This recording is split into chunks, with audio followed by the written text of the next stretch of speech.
শুভ সন্ধ্যা সবাইকে। আমি ডাক্তার দেবাশিস বর সবাইকে আমন্ত্রণ জানাচ্ছি আমাদের আজকের ক্লাসে।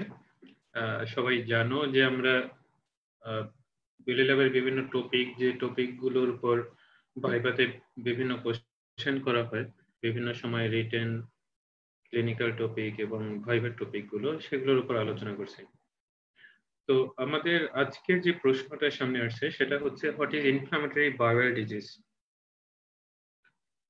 Clinical presentation of Crohn's and ulcerative colitis patient, and extra-articular manifestation and ulcerative colitis. এখানে আসলে এক্সট্রা আর্টিকুলার ম্যানিফেস্টেশন হবে না, এখানে হবে হচ্ছে extra intestinal manifestation of ulcerative colitis and Crohn's disease. কারণ আলসারেটিভ কোলাইটিস এবং ক্রনস ডিজিজ দুইটাতেই হচ্ছে mainly affected or involved part হচ্ছে জিআইটি।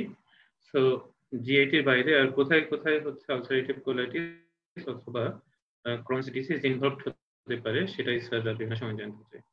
তো ইনফ্লামেটরি বাউল ডিজিজ এবং এই রিলেটেড যে টপিক গুলো, এগুলো আমাদের দেশে খুব কমন না এবং আমরা সার্জারি ওয়ার্ডে কম পাই। শুধুমাত্র কমপ্লিকেশন যাদের হয়ে থাকে সেই পেশেন্ট গুলোই আমরা সার্জারি ওয়ার্ডে পাই। এই জন্য এই টপিকটা খুব বেশি স্যাররা পরীক্ষাতে জানতে চান না, কিন্তু যারা ভালো করতে চায় সার্জারিতে, যারা বেশি নম্বর পেতে চায়, বিশেষ করে অনার্স নম্বর যারা পেতে চায়, তাদেরকে অবশ্যই এটা খুব ভালো করে জানতে হবে। অ্যাজ ওয়েল অ্যাজ এই টপিকটা মেডিসিনের জন্য ইম্পর্টেন্ট। মেডিসিনের বিভিন্ন পরীক্ষাতে এখান থেকে প্রশ্ন বেশিরভাগ রিটেনের প্রিপারেশনের জন্য আমাদের এটা জানতে হবে। আমরা চলে যাই ডেফিনেশনে। Inflammatory bowel disease mainly unknown etiology, unknown কজের জন্য হয়, এবং ক্রনস এবং আলসারেটিভ কোলাইটিস মোটামুটি একই রকম ক্যারেক্টারিস্টিক্স নিয়ে প্রেজেন্ট করে, এবং এই দুইটাই হচ্ছে ইনফ্লামেটরি বাউল ডিজিজের রুট। So by definition it describes the similar physiology pathology due to unknown pathology, and it involves ulcerative colitis and Crohn's disease involving the GIT and extra GIT manifestations. তাহলে দেখা যাচ্ছে যে 10 to 15% পেশেন্টের inflammatory bowel ডিজিজটা কোলনে involved, কিন্তু Crohn's disease এটা mouth to Anas যে কোনো জায়গায় ইনভলভ করতে পারে, আর হচ্ছে আলসারেটিভ কোলাইটিস মেইনলি হচ্ছে লার্জ বাউলে ইনভলভ থাকে। সো আলসারেটিভ কোলাইটিস নিয়ে আমরা প্রথমে আলাপ করব। আলসারেটিভ কোলাইটিস এটা রেকটাম এবং কোলনের ডিজিজ, আর কিছু হচ্ছে এক্সট্রা ইন্টেস্টিনাল ম্যানিফেস্টেশন আছে। এখানে আমরা ছবিতে দেখতে পাচ্ছি যে রেকটাম এবং কোলন, বিশেষ করে হচ্ছে সিগময়েড কোলন এবং ট্রান্সভার্স কোলন, এখানে কিছু আলসার আছে এবং এখানে কিছু ইনফ্লামেটরি ফিচার আছে। এই জন্যই এটাকে বলা হচ্ছে আলসারেটিভ কোলাইটিস। এখানে আলসার থাকবে এবং ফিচারস অফ ইনফ্লামেশন থাকবে। এই দুইটা ডিজিজই, আলসারেটিভ কোলাইটিস এবং ক্রনস ডিজিজ, দুইটা ডিজিজই হচ্ছে বেশি কমন হচ্ছে ডেভেলপড কান্ট্রিতে। ডেভেলপড কান্ট্রি বলতে আমরা যাদেরকে বুঝি, যেমন হচ্ছে আমেরিকা বা ইউএসএ আর হচ্ছে ইউরোপে। আমাদের দেশে এই ডিজিজ গুলো খুব কম। আর প্যাথোফিজিওলজির মধ্যে যদি আসি, তাহলে ইটিওলজি আসে প্রথমে। ইটিওলজিটা হচ্ছে এটা আননোন, এটা আসলে কি জন্য হচ্ছে কেউই খুব ভালোভাবে ডিসক্রাইব করতে পারে না, কিন্তু এর সাথে কিছু অ্যাসোসিয়েটেড কো-ফ্যাক্টর থাকে, যে ফ্যাক্টরগুলো আলসারেটিভ কোলাইটিসের ক্ষেত্রে খুব কন্ট্রিবিউট করে থাকে। যেমন হচ্ছে জেনেটিক ফ্যাক্টর। দেখা যায় যে ফ্যামিলিতে যদি কারো আলসারেটিভ কোলাইটিস থাকে তাহলে নেক্সট জেনারেশনের 10 to 20% এর ক্ষেত্রে এই আলসারেটিভ কোলাইটিস হওয়ার সম্ভাবনা থাকে।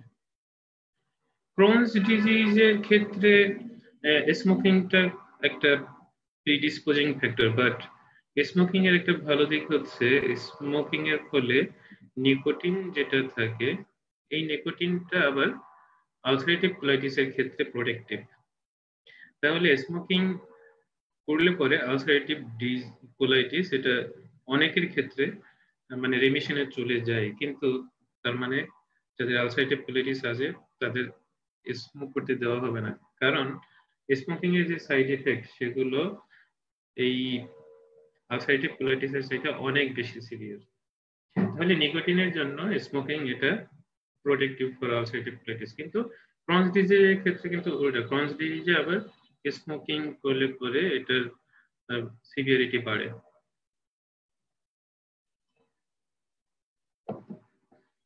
স্ট্রেস, তারপর হচ্ছে ফিজিক্যাল অ্যাক্টিভিটি যদি এক্সেসিভ পর্যায়ে চলে যায়, মেন্টাল এন্ড ফিজিক্যাল দুই স্ট্রেসেই হচ্ছে এই আলসারেটিভ কোলাইটিসটা বাড়ে।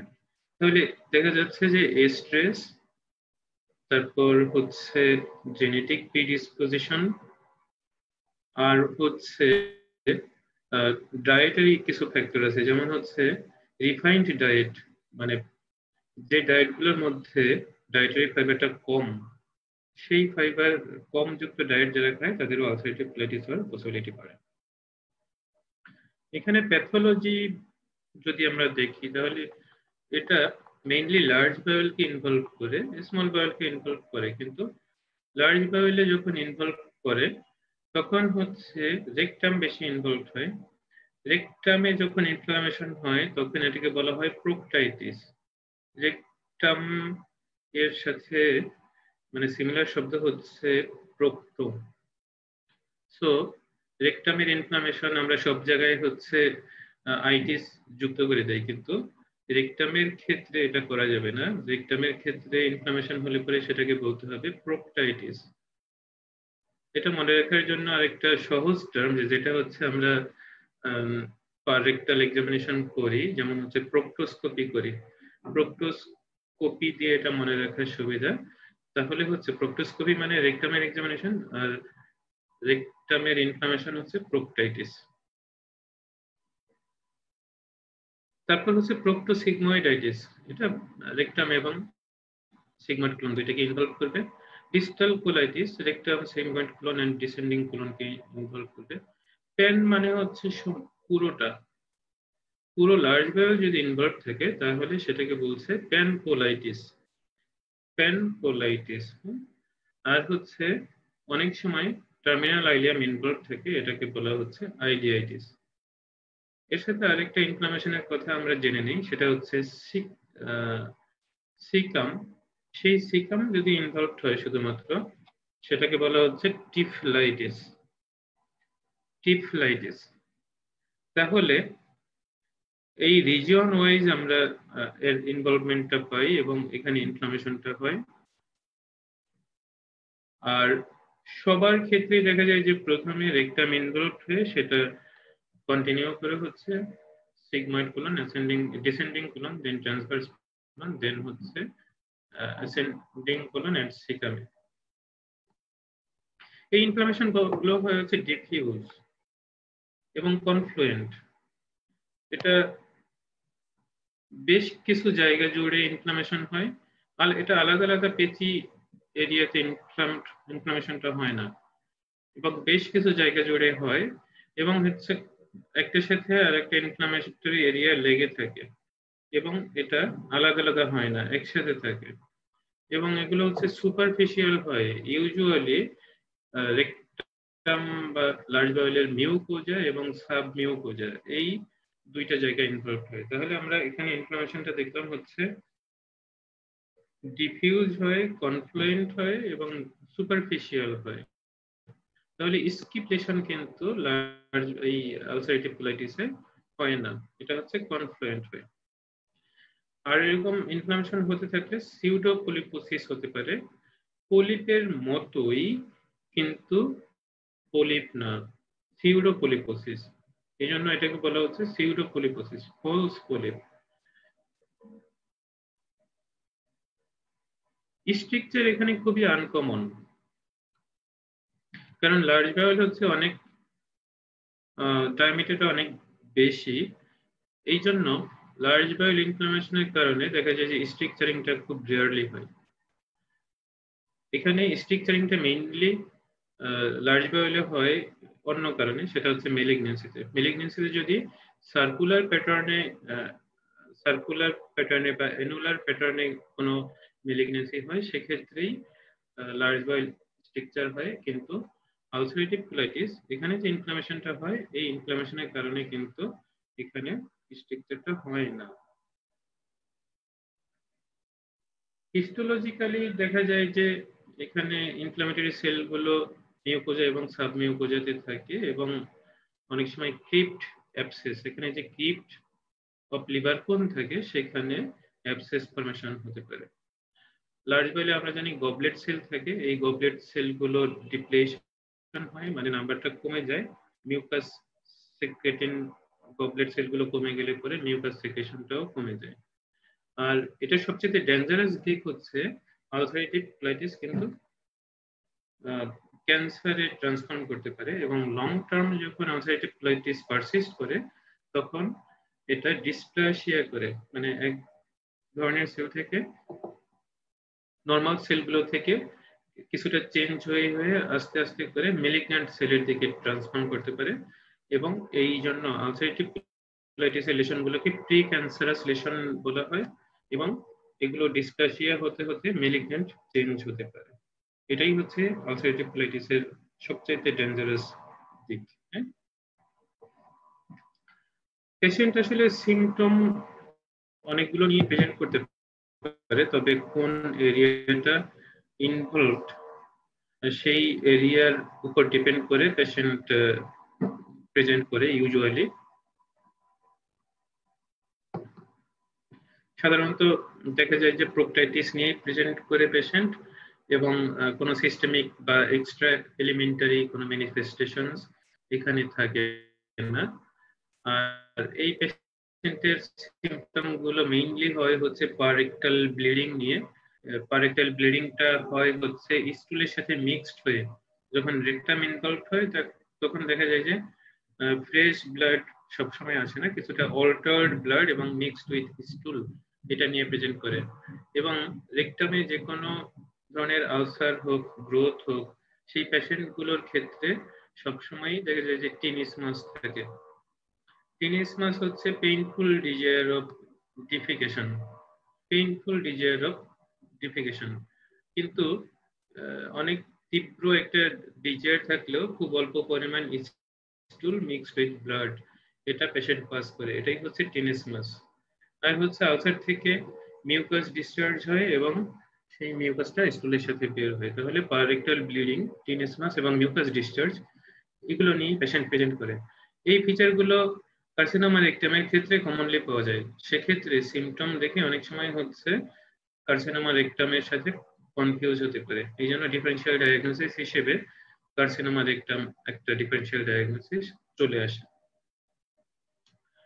আর হচ্ছে যদি কোলনে ইনফ্লামেশন থাকে বা কোলন ইনভলভ হয়, তাহলে হচ্ছে ডায়রিয়া হতে পারে এবং আর্জেন্সি থাকতে পারে। ডায়রিয়া হয় হচ্ছে ব্লাড স্টেন্ট ডায়রিয়া, মানে blood mixed with liquid stool, আর হচ্ছে আর্জেন্ট ডিজায়ার অফ ডিফিকেশন, এরকম থাকতে পারে। এটা হচ্ছে যখন কোলন ইনভলভ হয়। পেইনটা সাধারণত আনইউজুয়াল, পেইন খুবই কম হয়।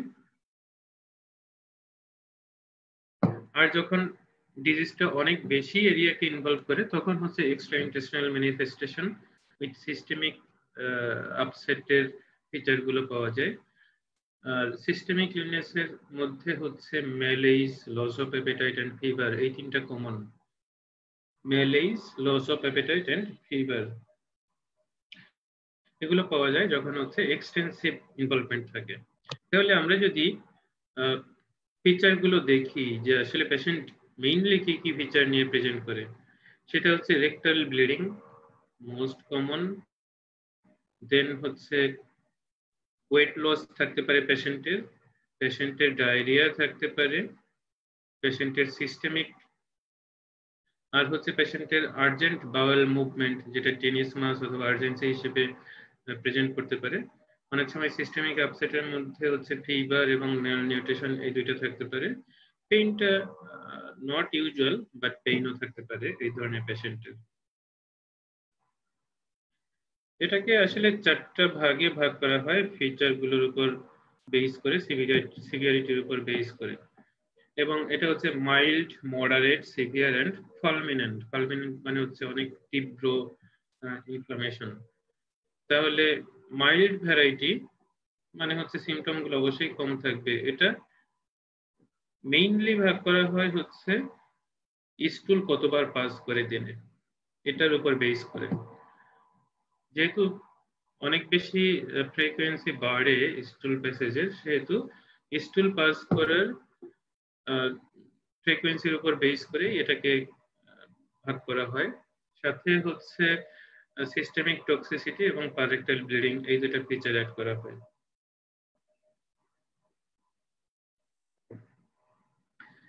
তাহলে তোমরা দেখতে পাচ্ছ যে মাইল্ড ভ্যারাইটি যেটা, সেটাতে হচ্ছে 4 বারের কম স্টুল পাস করবে, সাথে ব্লাড থাকতেও পারে, নাও থাকতে পারে। তাহলে 4 বারের কম ব্লাড পাস করলে, 4 বারের কম স্টুল পাস করলে পরে সেটা হচ্ছে মাইল্ড। এটার সাথে অ্যাসোসিয়েটেড পারেক্টাল ব্লিডিং থাকতেও পারে, নাও থাকতে পারে। ইনফ্লামেশনের ফিচার হিসেবে ইএসআর এটা নর্মাল থাকে সাধারণত, আর কোনো সিস্টেমিক ফিচার থাকে না। যখন সিস্টেমিক ফিচার থাকে না এবং স্টুল পাস করে 4 বারের কম, তখন এটাকে বলা হচ্ছে মাইল্ড। মডারেটে দেখা যায় যে more than or equal to 4 stools per day, 4 বার বা তার বেশি স্টুল পাস করলে। আর হচ্ছে মিনিমাল সাইন্স অফ টক্সিসিটি। আমরা যেমন দেখছিলাম যে আসলে ফিভার, ম্যালেজ, এইগুলো ফিচার্স অফ টক্সিসিটি, এগুলো যখন থাকবে তখন অল্প করে থাকবে এবং more than equal 4 times or 4 stools per day pass করবে, তখন এটাকে আমরা মডারেট হিসেবে পেয়ে থাকি। এবং আমরা মোস্ট অফ দ্য কেসে প্রেজেন্টেশন এই মডারেট প্রেজেন্টেশন হিসেবেই আলসারেটিভ কোলাইটিসের পেশেন্টদের পেয়ে থাকি। আর সিভিয়ার ইনফ্লামেশনের ক্ষেত্রে দেখা যায় যে মোর দেন 6 ব্লাডি স্টুলস পার ডে, তাহলে 6 বারের বেশি যদি পাস করে, সাথে হচ্ছে সিস্টেমিক ফিচার যেমন ফিভার, ট্যাকাইকার্ডিয়া, এনিমিয়া, আর হচ্ছে রেইস টিএচআর, এইগুলো আমরা পেয়ে থাকি। তাহলে সিস্টেমিক ফিচার গুলো আস্তে আস্তে করে বাড়তে থাকে এবং স্টুল ফ্রিকোয়েন্সি আস্তে আস্তে করে বাড়তে থাকে। এবং আলটিমেটলি ফালমিনেন্ট, যেটা তীব্র আকারে inflammation of the ulcerative colitis, সেটার ক্ষেত্রে হচ্ছে মোর দেন 10 স্টুলস পার ডে, প্রতিদিন 10 বারের বেশি স্টুল পার করবে এবং প্রত্যেকবারের সাথেই হচ্ছে পারেক্টাল ব্লিডিং হবে। আর টক্সিক ফিচার গুলো থাকবে হচ্ছে সিভিয়ার টক্সিসিটির ফিচার থাকবে।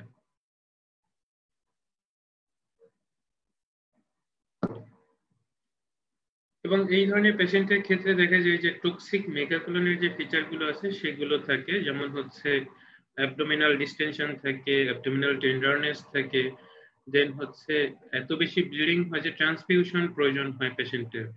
আর হচ্ছে যদি এক্সরে করা হয় তাহলে দেখা যায় যে এই পেশেন্টের ক্ষেত্রে টক্সিক মেগাকোলন আর কোলনিক ডাইলেটেশনের ফিচার পাওয়া যায়। তাহলে এইগুলোর উপর বেস করে আমরা মাইল্ড, মডারেট, সিভিয়ার এন্ড ফালমিনেন্ট এটা ভাগ করি।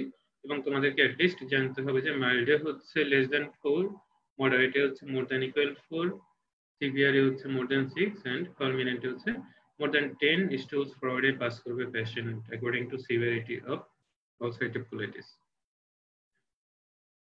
সেই আগের ব্যাপারটাই হচ্ছে এখানে আবার দেখানো হচ্ছে। less than 4, more than equal 4, more than 6 and more than 10 এই ফ্রিকোয়েন্সিতে স্টুল পাস করবে। আর হচ্ছে অ্যামাউন্ট অফ ব্লাড, এটা মাইল্ডের ক্ষেত্রে কোনো ব্লাড থাকবে না, আর হচ্ছে মডারেটের ক্ষেত্রে মডারেট অ্যামাউন্ট, সিভিয়ারের ক্ষেত্রে সিভিয়ার অ্যামাউন্ট, আর হচ্ছে ফালমিনেন্টের ক্ষেত্রে হচ্ছে কনস্ট্যান্ট ব্লাড পাস করবে। তাহলে ফালমিনেন্ট আর সিভিয়ার যে আলসারেটিভ কোলাইটিস ছিল, সেই আলসারেটিভ কোলাইটিসে সাধারণত দেখা যায় যে পেশেন্টের মেগাকোলন হয় এবং মেগাকোলনের সাথে টক্সিসিটির ফিচার থাকে। এই দুইটা মিলিয়ে হচ্ছে টক্সিক মেগাকোলন বলা হচ্ছে। এবং মেগাকোলন, মেগা মানে হচ্ছে বড়, তাই না? আচ্ছা, কখন আমরা মেগাকোলন বলছি? যখন হচ্ছে কোলনের ডায়ামিটার, এখানে আমরা এক্সরেতে দেখতে পাচ্ছি যে কোলনটা অনেক বেশি ডাইলেটেড এবং এটা মোর দেন 10 হবে, কিন্তু অ্যাটলিস্ট যদি 6 সেন্টিমিটার ডায়ামিটার হয়, ট্রান্সভার্স ডায়ামিটার, তাহলে সেটাকে আমরা বলবো মেগাকোলন। এবং এরকম ফিচার যখন থাকে তখন অবশ্যই পেশেন্টের অ্যাবডোমিনাল পেইন থাকে। আর অ্যাবডোমিনাল রেডিওগ্রাফিতে আমরা পাই হচ্ছে মোর দেন 6 সেন্টিমিটার ডায়ামিটারের একটা মেগাকোলন। আর হচ্ছে এক্ষেত্রে স্টুল ফ্রিকোয়েন্সি কমে যায়, কারণ হচ্ছে স্টুলের মোটিলিটি কমে যায়, সাথে সাথে হচ্ছে ইন্টেস্টাইন গুলো গ্যাসিয়াস ডিস্টেনশন হয় এবং অ্যাবডোমেনও ডিস্টেন্ডেড হতে থাকে। আর সিস্টেমিক ফিচার যেগুলো পাওয়া যায় সেগুলোর মধ্যে হচ্ছে ফিভার, টেন্ডারনেস, পেইন, এগুলো থাকে। আর হচ্ছে যখন অনেক বেশি ডিস্টেন্ডেড হয়ে যায় তখন এই টক্সিক মেগাকোলন ইমপেন্ডিং টু পারফোরেশন হয়।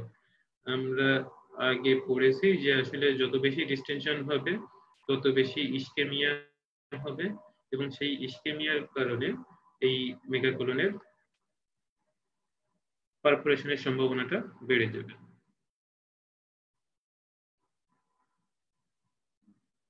এক্ষেত্রে দেখা যায় যে কিছু এগ্রেসিভ মেডিকেল থেরাপি দেওয়া হয়, যেমন হচ্ছে স্টেরয়েড দেওয়া হয়, মনোক্লোনাল অ্যান্টিবডি দেওয়া হয়, ইমিউনোসাপ্রেসিভ থেরাপিও দেওয়া হয়। কিন্তু মেডিকেল থেরাপি যখন টক্সিক মেগাকোলনের ক্ষেত্রে খুব একটা কাজ করে না, তখন হচ্ছে আর্জেন্ট সার্জারি প্রয়োজন হয়।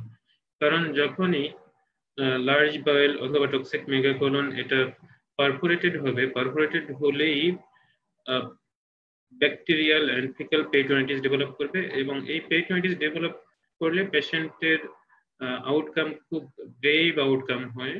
এবং যখন ব্যাকটেরিয়াল পেরিটোনাইটিস পারসিস্ট করে মোর দেন 24 আওয়ার্স, তখনই দেখা যায় যে পেশেন্টের ডেথের সম্ভাবনা মোর দেন 70% হয়ে যায়। তো এটা প্রিভেন্ট করার জন্য ইনিশিয়াল খুব অল্প সময়ের জন্য এগ্রেসিভ মেডিকেল ট্রিটমেন্ট দেওয়া হয়। যদি এগ্রেসিভ মেডিকেল ট্রিটমেন্ট কাজ না করে সেক্ষেত্রে হচ্ছে আর্জেন্ট সার্জারি করে টোটাল কোলনটাকেই, যে কোলনটুকু impending to perforation due to dilatation, সেই অংশটুকুকে এক্সারসাইজ করা হয় এবং পরবর্তী সিদ্ধান্ত নেওয়া হয় যে এটা এক্সটেরিয়রাইজ করবে নাকি অ্যানাস্টোমোসিস করা হবে। এক্ষেত্রে যেটা বলছিলাম যে এটার আউটকাম যখন পারফোরেটেড হয়ে যায় তখন আউটকামটা খুব গ্রেভ এবং এর মর্টালিটি রেট মোর দেন 40%, মোর দেন 40% ক্ষেত্রে পেশেন্টের ডেথ হয়। আর স্টেরয়েড দিলে দেখা যায় যে যে সাইনগুলো আছে ওই সাইনগুলো কমে যায় অথবা মাস্কিং হয়। এটা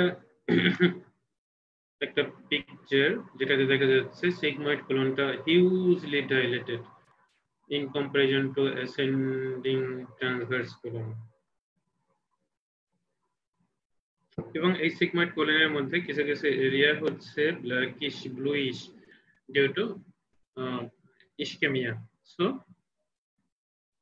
এটা পারফোরেশনের সম্ভাবনা খুব বেশি এবং এই পেশেন্টের ক্ষেত্রেই এখানে পুরো কোলনটা এক্সারসাইজ করা হয়েছে due to involvement of the whole of the colon including the terminal ileum। তাহলে এটাকে বলা হচ্ছে প্যানকোলেক্টমি। প্যানকোলেক্টমি এটা একটা অপারেশন থিয়েটারের পিকচার, যেখানে আসলে দেখা যায় যে আমরা অনেক সময় দেখি যে অ্যানাকোন্ডা অথবা অজগর সাপ নিয়ে এরকম মানুষ পোজ দেয়। সেই একই রকম একটা paper, whole of the large colon dilated large colon চারজন সার্জনের হাতে, এবং এটা হচ্ছে pan proctocolectomy due to toxic megacolon, এরকম হিউজলি ডাইলেটেড হয়ে যায়। ক্যান্সার রিস্ক অবশ্যই থাকে আলসারেটিভ কোলাইটিসে, এটা আমরা আগেই বলেছি। ক্যান্সার রিস্কটা হচ্ছে যত সময় যায় ক্যান্সার রিস্কটা তত বাড়তে থাকে। জাস্ট মিনিট, আমি একটা ফোন রিসিভ করি। হ্যালো, হ্যাঁ হ্যাঁ আমি আসবো একটু পরে, সরি। ক্যান্সারের রিস্কটা আলসারেটিভ কোলাইটিসের ক্ষেত্রে বাড়তে থাকে, যতই সময় যায় ডিসপ্লেসিয়া তত বাড়তে থাকে, এবং হচ্ছে ডিসপ্লেসিয়া থেকে ম্যালিগন্যান্ট ট্রান্সফরমেশনের সম্ভাবনা বাড়ে। দেখা যায় যে 10 বছরের মধ্যে 1% মানুষের ক্যান্সারের রিস্ক থাকে, আর হচ্ছে পরবর্তী 10 বছরে হচ্ছে আরো 10 থেকে 15% মানুষের, এবং পরবর্তী 10% মানে 10 বছরে দেখা যায় যে 20% মানুষের ক্যান্সারের রিস্কের সম্ভাবনা বাড়ে এই আলসারেটিভ কোলাইটিসের ক্ষেত্রে। আলসারেটিভ কোলাইটিসের ক্ষেত্রে যে এক্সট্রা ইন্টেস্টাইনাল ম্যানিফেস্টেশন গুলো পাওয়া যায় সেগুলো আসলে ইনভলভ করে হচ্ছে জয়েন্ট গুলোকে, হেপাটোবিলিয়ারি প্যানক্রিয়াটিক সিস্টেমকে, স্কিনে এন্ড আইয়ে। তো চোখে যেটা হয় সেটা হচ্ছে uveitis, inflammation of the I বল আর কি আমরা যদি বলি, আর হচ্ছে এপিস্ক্লেরাইটিস, স্ক্লেরার বাইরে ইনফ্লামেশন। তাহলে ইউভিআইটিস হবে এবং হচ্ছে এপিস্ক্লেরাইটিস হবে। স্কিনে দেখা যায় লাল লাল দাগ পাওয়া যায়, এবং এগুলো হচ্ছে ইরাইথেমা নোডোসাম এবং পায়োডার্মা গ্যাংগ্রিনোসাম। এটা এক ধরনের ইনফ্লামেশন বা ইনফেকশন। পায়োডার্মা গ্যাংগ্রিনোসাম পাস ফর্মেশন হয় এবং হচ্ছে গ্যাংগ্রিন হয়ে যায়। আর হচ্ছে ইরাইথেমা নোডোসাম, এটা হচ্ছে লাল লাল স্পট পাওয়া যায়। হেপাটোবিলিয়ারি প্যানক্রিয়াটিক সিস্টেমের মধ্যে sclerosing cholangitis, cholangitis means inflammation of the bile duct, এবং স্ক্লেরোসিস মিন্স শক্ত হয়ে যাওয়া, হার্ডেনিং। তাহলে এখানে স্ক্লেরোজিং কোলাঞ্জাইটিস পাওয়া যায়, লিভার সিরোসিস হয়ে যায়, আর হচ্ছে আলটিমেটলি হেপাটোসেলুলার ফেলিয়ার হতে পারে। আর আর্থ্রাইটিসে দেখা যায় যে টিপিক্যালি লার্জ জয়েন্ট যেগুলো আছে সেগুলো ইনভলভ করে, যেমন হচ্ছে হিপ, নি, এলবো, অ্যাঙ্কেল, রিস্ট, এগুলো ইনভলভ করে। এবং সেক্রোআইলাইটিস এবং অ্যানকাইলোজিং স্পন্ডাইলাইটিস, এগুলো হচ্ছে কমন আলসারেটিভ কোলাইটিসের ক্ষেত্রে এক্সট্রা ইন্টেস্টাইনাল ম্যানিফেস্টেশন। এখানে সেই ছবিগুলোই আমরা দেখতে পাচ্ছি যে ইউভিআইটিস এন্ড এপিস্ক্লেরাইটিস, এখানে হচ্ছে স্কিন ম্যানিফেস্টেশনের মধ্যে পাওয়া যাবে হচ্ছে পায়োডার্মা গ্যাংগ্রিনোসাম এন্ড ইরাইথেমা নোডোসাম। দেন পেশেন্টের জেনারেলাইজড অস্টিওপেনিয়া আর অস্টিওপোরোসিসের ফিচার থাকে। থ্রম্বোএম্বোলিক ম্যানিফেস্টেশন থাকতে পারে, যেটা হচ্ছে ডিপ ভেইন থ্রম্বোসিস হিসেবে ম্যানিফেস্ট করে। অনেক সময় হচ্ছে যে লার্জ জয়েন্টগুলো ইনভলভ হয়ে আর্থ্রাইটিস হতে পারে। আর এখানে আর্থ্রোপ্যাথি ডেভেলপ করে এই স্পাইন গুলোতে, আর্থ্রোপ্যাথি। ডায়াগনোসিস আমরা কিভাবে করব? যেহেতু পেশেন্টের কার্সিনোমা রেকটাম অথবা কার্সিনোমা কোলনের ফিচার নিয়ে প্রেজেন্টেশন হতে পারে, সেই জন্য আমাদেরকে অবশ্যই সিগময়েডোস্কোপি অথবা কোলোনোস্কোপি সাথে হচ্ছে বায়োপসি নিয়ে কনফার্ম করতে হবে যে এটা কার্সিনোমা রেকটাম বা কার্সিনোমা কোলন না। হ্যাঁ, তাহলে সিগময়েডোস্কোপি করে এখানে রেকটাম এবং সিগময়েড কোলন এই দুইটা দেখবে, এবং দেখা যাবে যে কিছু আলসার পাওয়া যাবে, এবং সেই মিউকোজা গুলো হাইপারেমিক থাকবে। এখানে ব্লাড সাপ্লাই ইনফ্লামেশনের কারণে ব্লাড সাপ্লাই বেড়ে গিয়ে হাইপারেমিক মিউকোজা থাকবে। এই মিউকোজা গুলো থেকে টাচ করলেই ব্লিডিং হবে, ব্লিড অন টাচ, এন্ড কোনো জায়গায় হচ্ছে পাস এক্সুডেট করবে। তাহলে ফিচার্স অফ ইনফ্লামেশন যেগুলো, সেগুলো হচ্ছে hyperaemia, bleeds on touch, and purulent exudate. এটা হচ্ছে লার্জ বাউলের ক্ষেত্রে আলসারেটিভ কোলাইটিস বা প্রোক্টাইটিসে এই ফিচারগুলো ফিচারস অফ ইনফ্লামেশন হিসেবে পাওয়া যায়। অনেক সময় দেখা যায় যে কোনো কোনো জায়গায় ইনফ্লামেশন সাবসাইড করে যায়, আবার কোনো কোনো জায়গায় হচ্ছে ইনফ্লামেশন পারসিস্ট করে যায়। সেক্ষেত্রে হচ্ছে যেখানে সাবসাইড করে যায় সেখানে মিউকোজাটা নিচু হয়ে যায় এবং যেখানে পারসিস্ট করতে থাকে সেখানে উঁচুই থাকে। তো এই মানে উঁচু নিচু যে এরিয়াগুলো তৈরি হয় সেগুলোকেই হচ্ছে মিউকোজাল নডিউল অথবা সিউডো পলিপের মতো দেখতে পাই আমরা কোলোনোস্কোপিতে। তাহলে মাঝে মাঝে কোনো কোনো জায়গায় ইনফ্লামেশন সাবসাইড করে, আবার যেগুলো পারসিস্ট করে এই ফিচারটাই হচ্ছে মিউকোজাল নডিউল অথবা সিউডো পলিপ। এটা কিন্তু ট্রু পলিপ না, সিউডো পলিপ। বায়োপসি করলে পরে আসলে ডায়াগনোসিসটা কনফার্ম হয় এবং ম্যালিগন্যান্সিটা আলটিমেটলি এক্সক্লুডেড হয়। রেডিওলজি করে মাঝে মাঝে হচ্ছে এর টক্সিসিটির যে ফিচারগুলো ছিল যেমন টক্সিক মেগাকোলন, সেটা আমরা ডায়াগনোসিস করতে পারি। রেডিওলজি মিন্স হচ্ছে প্লেন অ্যাবডোমিনাল রেডিওগ্রাফ। সেটা আমরা আগেই দেখেছি যে হিউজলি ডাইলেটেড কোলন বা রেকটাম, এটা নিয়ে পেশেন্ট মানে রেডিওলজিতে প্রেজেন্ট করলো এবং সেটা দিয়ে আমরা টক্সিক মেগাকোলনটা ডায়াগনোসিস করলাম। আর হচ্ছে সিটি স্ক্যানে দেখা যায় যে বাওয়েল ওয়ালের থিকেনিংটা বোঝা যায় এবং মেজেন্ট্রির থিকেনিংও হয়। Thickening of the rectum or large bowel as well as thickening of the mesentery due to inflammatory stranding, মানে ইনফ্লামেশন হয়ে ওখানে থিকেনিংটা হবে of the colonic mesentery।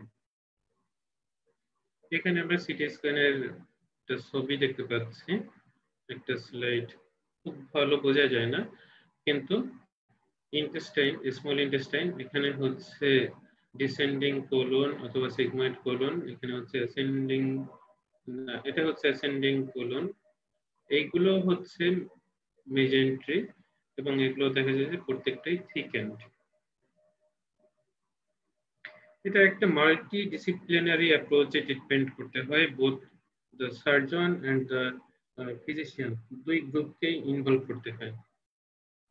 Surgeon তার যে অ্যাসপেক্ট আছে সেই অ্যাসপেক্টটা চিন্তা করে ট্রিটমেন্ট করে এবং ফিজিশিয়ান যে সে তার অ্যাপ্রোচ থেকে চিন্তা করে। এবং এখানে দেখা যায় যে একজন এগ্রেসিভ ফিজিশিয়ান প্রয়োজন হয় যে তার হাইয়েস্ট লেভেলে মেডিকেল ট্রিটমেন্ট কন্টিনিউ করবে, এবং একজন কনজারভেটিভ সার্জন প্রয়োজন হয়। কনজারভেটিভ সার্জন মিন্স হচ্ছে যে মেলিগন্যান্সির মতো এগ্রেসিভ ওয়েতে এক্সারসাইজ করবে না, যতটুকু ভালো ততটুকু রেখে দিবে, আর হচ্ছে যতটুকু খারাপ ততটুকু এক্সারসাইজ করবে। এই জন্য হচ্ছে কনজারভেটিভ সার্জন প্রয়োজন হয়, আর হচ্ছে এগ্রেসিভ ফিজিশিয়ান। এগ্রেসিভ ফিজিশিয়ান এটা কারণ অনেক ড্রাগেই এটা খুব একটা কাজ করে না, এই জন্য হচ্ছে হাইয়েস্ট লেভেলের ড্রাগ গুলো চুজ করতে হয় এর এগেইনস্টে।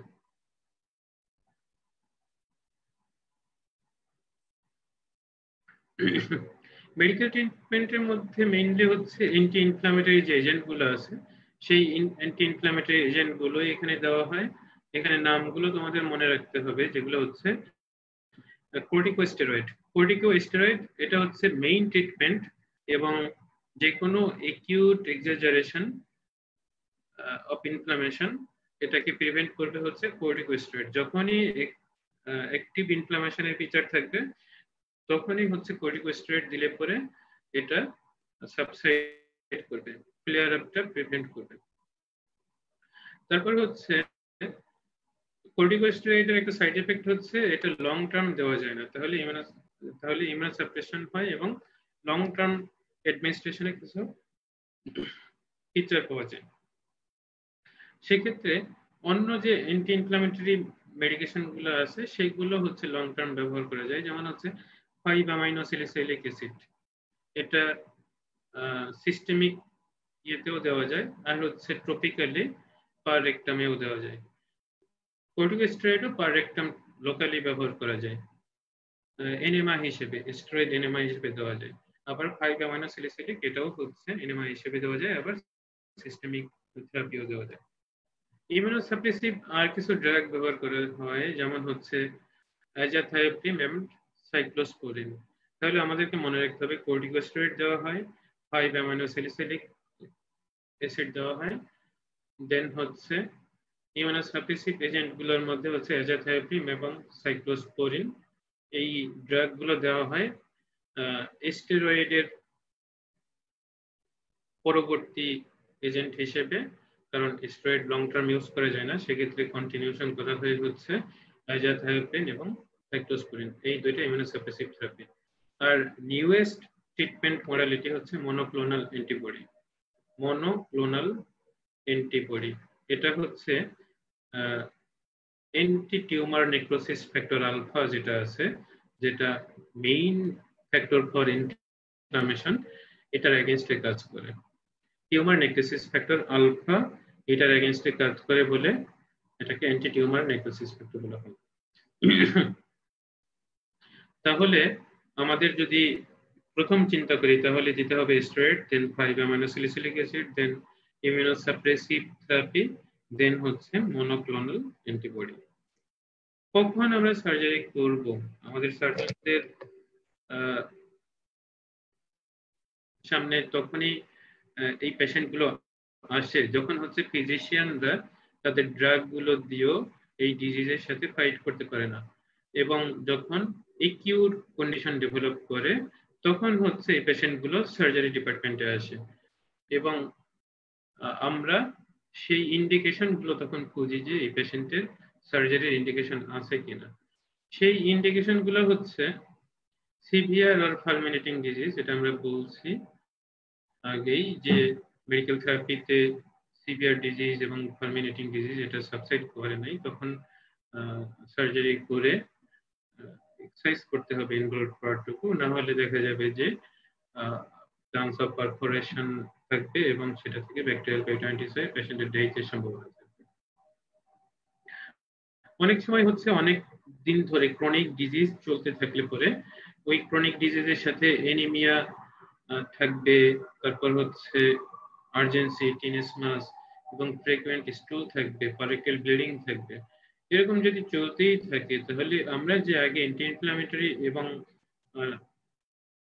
অন্যান্য ড্রাগ গুলো ব্যবহার করলাম সেগুলোর সাইড ইফেক্ট প্রিভেন্ট করার জন্য আসলে সার্জারি করতে পারি।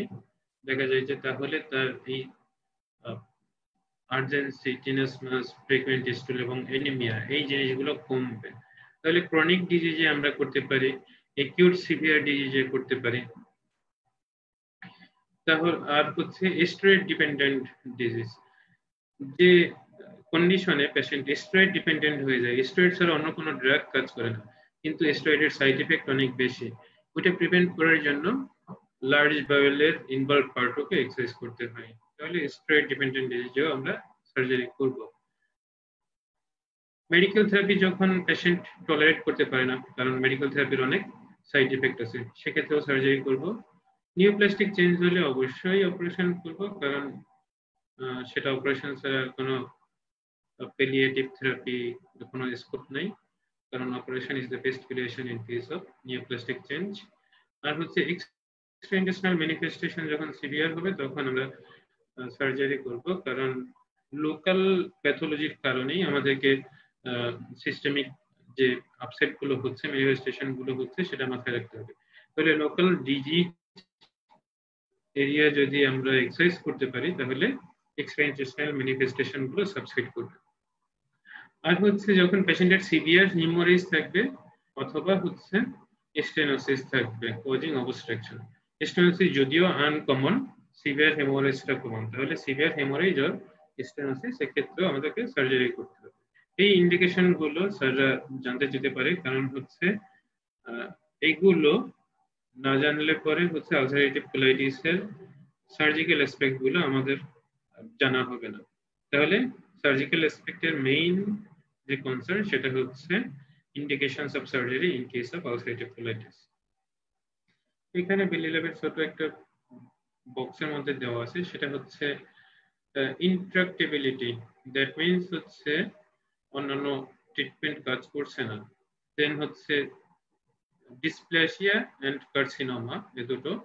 দেন হচ্ছে মেসিভ পারেক্টাল ব্লিডিং, এই দুইটা সিভিয়ার কন্ডিশন, যেমন হচ্ছে মেসিভ পারেক্টাল ব্লিডিং এবং টক্সিক মেগাকোলন, এই দুইটা কন্ডিশনে করতেই হবে। Toxic megacolon, massive perrectal bleeding, colonic bleeding, then হচ্ছে ডিসপ্লেসিয়া এন্ড কার্সিনোমা, দেন হচ্ছে ইনট্রাক্টেবল সিভিয়ার ক্ষেত্রে নিয়ে যখন প্রেজেন্ট। কোন ধরনের সার্জারি সাধারণত এখানে করা হয়? যেহেতু আমরা দেখতে পাচ্ছি যে ইনভলভমেন্ট হচ্ছে কোলনে অথবা রেকটামে অথবা হচ্ছে পার্ট অফ দ্য টার্মিনাল আইলিয়ামে, সেক্ষেত্রে ইনভলভড পার্টটাকেই ফেলে দেওয়া হয়। যদি most of the large bowel এটা এক্সারসাইজ করা হয়, সেক্ষেত্রে বলা হচ্ছে সাব টোটাল কোলেক্টমি। যেমন হচ্ছে রেকটাম ফেলা হলো, ডিসেন্ডিং কোলন ফেলা হলো, ট্রান্সভার্স কোলন ফেলা হলো, থাকবে শুধু অ্যাসেন্ডিং কোলন। অ্যাসেন্ডিং কোলন, সেক্ষেত্রে এটাকে বলা হচ্ছে সাবটোটাল কোলেক্টমি। কিছু অংশ থাকবে আর ম্যাক্সিমাম অংশ ফেলে দেওয়া হবে, সেটাই হচ্ছে সাবটোটাল কোলেক্টমি। এবং এখানে একটা ডাইভারশন প্রয়োজন হয়। সাধারণত আইলিওস্টমি করে দেওয়া হয় এবং যে অংশটুকু রয়ে গেছে সেই অংশটুকু অ্যানাস্টোমোসিস করা হয়।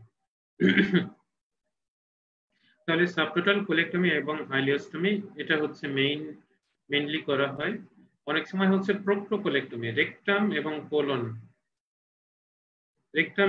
কোলন পুরোটা ফেলে দেওয়া হয় এবং আইলিয়ামকে বাইরে বের করে আনা হয়, এক্সটেরিয়রাইজ করা হয়, যেটাকে এন্ড আইলিওস্টমি হিসেবে বলা হয়। অনেক সময় হচ্ছে এন্ড আইলিওস্টমি এই ধরনের পেশেন্ট, একটা বিনাইন কন্ডিশনের পেশেন্ট পার্মানেন্ট একটা এন্ড আইলিওস্টমি নিয়ে থাকবে সবসময়, এটা টলারেট করে না, তখন হচ্ছে গাটের কন্টিনিউটি মেনটেন করার জন্য রিস্টোরেটিভ প্রোক্টোকোলেক্টমি বলা হয়। যেমন হচ্ছে অ্যানেল ক্যানেলটা প্রিজার্ভ করা হয়, যেহেতু অ্যানেল ক্যানেল ইনভলভ হয় না, রেকটামকে ফেলা হয় এবং হোল অফ দ্য লার্জ বাওয়েলকে ফেলা হয় এবং আইলিয়ামকে একটা পাউচ তৈরি করে এটা অ্যানাস্টোমোসিস করা হয় হচ্ছে অ্যানাল ক্যানেলের সাথে। তাহলে এটাকে বলা হচ্ছে রিস্টোরেটিভ প্রোক্টোকোলেক্টমি। দ্যাট মিনস হচ্ছে গাটের কন্টিনিউটি রিস্টোরেশন করা হয় এবং কোলন এবং রেকটাম এই দুটোই ফেলা হয় এবং আইলিয়াল পাউচ করে সেই পাউচের সাথে অ্যানাস্টোমোসিস করা হয়। পরবর্তীতে আমরা দেখবো এটা কিভাবে করে। আরেকটা হচ্ছে সাবটোটাল কোলেক্টমি এন্ড আইলিওরেক্টাল অ্যানাস্টোমোসিস। শুধু রেকটামকে রাখা হয় যদি রেকটাম ইনভলভ না হয়, অথবা রেকটামের যে অংশটুকু ইনভলভ না সেই অংশটুকু রাখা হয় এবং আইলিয়ামকে অ্যানাস্টোমোসিস করা হয় সেখানে। এখানে আমরা ছবিতে দেখতে পাচ্ছি এটা হচ্ছে টার্মিনাল আইলিয়াম, এটা রাখা আছে এবং এরপরে সমস্ত কিছু ফেলে দেওয়া আছে, শুধুমাত্র রেকটাম অথবা হচ্ছে অ্যানাল ক্যানেল আছে এবং দুইটা টার্মিনাল এক লুপ কাছাকাছি এনে এই দুইটার মধ্যে স্টেপলার দিয়ে অ্যানাস্টোমোসিস করা হয়। তাহলে এই দুইটা লুমেন এক হয়ে গেল, এখানে দুইটা লুমেন ছিল, সেই দুইটা লুমেন এক হয়ে গেল এবং এখানে কিছু রিজার্ভিয়র হিসেবে কাজ করবে। আমরা লার্জ বাওয়েলের ডায়ামিটার চিন্তা করলে বা রেকটামের ডায়ামিটার চিন্তা করলে যেমন বেশি ডায়ামিটার থাকে, ক্যাপাসিটি বেশি থাকে, দুইটা আইলিয়ামের লুপ পাশাপাশি রাখলে পরে সেরকম ক্যাপাসিটি থাকবে। তাহলে এটাকে বলা হচ্ছে পাউচ ফর্মেশন। আলটিমেটলি হচ্ছে দেখতে পাচ্ছ তোমরা এখানে দুইটা লুপ লুমেন, কিন্তু এই দুইটা মিলে হচ্ছে ডায়ামিটারটা বেড়ে যাচ্ছে, এটা হচ্ছে পাউচ ফর্মেশন। এটা স্টেপলার দিয়ে করা হয় এবং এই পাউচের নিচের অংশের সাথে অ্যানাল ক্যানেল বা রেকটামের অ্যানাস্টোমোসিস করা হয়। কিন্তু সমস্যা হচ্ছে এই যে লুপটাকে ওই নিচ পর্যন্ত টেনে আনা অনেক সময় কঠিন হয়, কারণ হচ্ছে এই মেজেন্ট্রির লেন্থটা ছোট থাকে। সেক্ষেত্রে ট্রান্সভার্সলি কয়েকটা ইনসিশন দিলে পরে, ছোট ছোট ইনসিশন দিলে পরে এই লঙ্গিটিউডিনাল লেন্থটা বাড়বে, তখন হচ্ছে এই পোরশন অফ দ্য আইলিয়াল পোরশনটাকে নিচের দিকে নিয়ে আসা সম্ভব হবে। অনেক সময় এই পোরশনটাকে নিচের দিকে নিয়ে আসা সম্ভব না, সেক্ষেত্রে অ্যানাস্টোমোসিসটা টেনশনের মধ্যে থাকে এবং তোমরা এখানে দেখতে পাচ্ছ, এখানে রেকটামের মধ্যে সার্কুলার স্ট্রাকচার ইন্ট্রোডিউস করা আছে, রেকটামের মধ্যে অথবা অ্যানাল ক্যানেলের মধ্যে, অ্যানাল ক্যানেল আছে শুধু এখানে, এবং ওই যে উপরের যে পাউচটা ফর্মেশন করা ছিল ওই পাউচটাকে এখানে নিচের দিকে নিয়ে আসা হচ্ছে। আলটিমেটলি হচ্ছে এই দুইটার সাথে অ্যানাস্টোমোসিস করা হবে। এখানে তাহলে সেই একটা লুপের সাথে আরেকটা লুপ অ্যানাস্টোমোসিস, এবং এখানে আরেকটা লুপ অ্যানাস্টোমোসিস করা হলো। এখানে তিনটা লুপ অ্যানাস্টোমোসিস, সেম প্যাটার্নের একটা যে পাউচ ফর্মেশন। এবং এটা ছিল আমাদের আসলে আলসারেটিভ কোলাইটিস নিয়ে আলোচনা। এরপর হচ্ছে আমরা ক্রনস ডিজিজ যেটা আছে সেটা নিয়ে আলোচনা করব, এবং ক্রনস ডিজিজের সাথে আমরা আলসারেটিভ কোলাইটিসের অনেক মিল পাবো, কিছু কিছু অমিল পাবো, সেগুলোই আমরা মেইনলি এখানে তুলে ধরবো। ক্রনস ডিজিজের আরেকটা নাম হচ্ছে রিজিওনাল এন্টেরাইটিস করবেন, এবং হচ্ছে এর এক্সটেন্সিভনেস অনেক বেশি, যেমন হচ্ছে ফ্রম মাউথ, মুখ থেকে শুরু করে অ্যানাস পর্যন্ত এটা ইনভলভ হতে পারে, এবং এখানে আলাদা আলাদা ভাবে ইনভলভ হবে। কোনো কোনো জায়গায় হচ্ছে মুখে অ্যাপথাস আলসার হলো, কোনো কোনো জায়গায় হচ্ছে অ্যানাসের মধ্যে আলসার হলো, আবার কোনো কোনো জায়গায় হচ্ছে টার্মিনাল আইলাম, কোনো কোনো জায়গায় হচ্ছে সিগময়েড কোলন, এরকম ভাবে ইনভলভ হয়। স্কিপ লেশন থাকে, এই জন্য মানে আলাদা আলাদা দুইটা জায়গা আলাদা আলাদা ভাবে ইনভলভ হয়, এবং এটা ফুল থিকনেস ইনভলভ করে, ফুল অফ দ্য থিকনেস, যেমন হচ্ছে mucosa, sub mucosa, muscular layer and serosal layer, এই সবগুলো লেয়ারকে ইনভলভ করবে। এই জন্য ক্রনস ডিজিজটা একটু বেশি খারাপ বলা চলে, কারণ যার ক্রনস ডিজিজ হয় কোন একটা পার্টে, ওই পার্টটুকু ইনভলভ হওয়ার পরেই দেখা যায় যে অন্য একটা জায়গায় তার হওয়ার পসিবিলিটি থাকে। এই জন্য হচ্ছে ক্রনস ডিজিজটা আলসারেটিভ কোলাইটিসের চাইতে একটু বেশি এক্সটেন্সিভ এবং বেশি ফ্যাটাল। ইটিওলজি যদি বলা হয় সেই আগের মতোই, আসলে জেনেটিক ফ্যাক্টর থাকে। তারপর হচ্ছে এখানে আমরা বলছিলাম যে রিফাইন্ড ফুড যদি কেউ খায়, এবং স্মোকিং এখানে প্রোটেক্টিভ না হয়ে এখানে হচ্ছে পজিটিভ ফ্যাক্টর হিসেবে কাজ করে।